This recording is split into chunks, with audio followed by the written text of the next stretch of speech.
Қазақстан Еуроодақ нарығына жалпы құны 2 миллиард доллардан асатын 175 тауар түрінің экспортын ұлғайтуға дайын. Президент Қасым-Жомарт Тоқаев Самарқандта бірінші рет өтіп жатқан Орталық Азия Еуропа одағы саммитінде сөйлеген сөзінде осылай деді. Мемлекет басшысы технология және инновация, энергетика және тасымал, халықаралық саясат пен қауіпсіздік жайына да тоқталған болатын.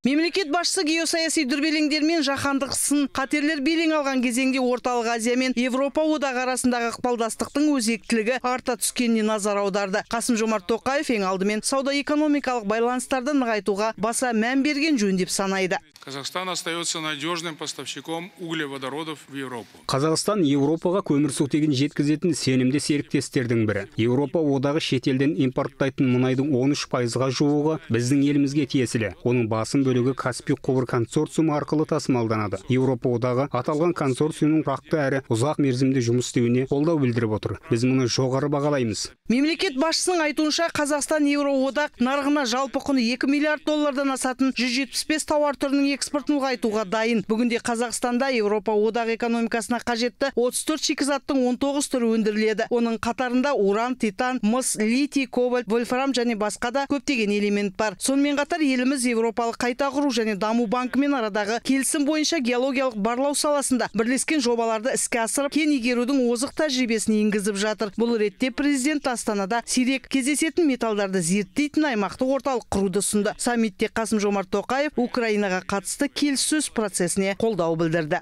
Қазақстан неизменно выступает. Қазақстан кез келген қақтығыстың бейбіт жолмен шешілуін жақтайды. Сондықтан Украинаға қатысты келіссөздердің басталуын құптаймыз. Мәселенің күрделі екенін түсінеміз. Дегенмен шиеленіс оң шешімін табады деп үміттенеміз. Мемлекет басшысы орнықты дамудың нақты кепілі саналатын халықаралық қауіпсіздік пен тұрақтылықтың маңызына тоқталды. Оның айтуынша, Қазақстан теңгерімді сыртқы саясатты берік ұстанады және барлық мүдделі мемлекеттермен негізгі халықаралық құрылымдармен, соның ішінде Европа одағымен ынтымақтастықты кеңейтуге ниетті. Президент телерадио кешенінің көмегімен Айзат Тұрғынбекқызы, 7-ші арна.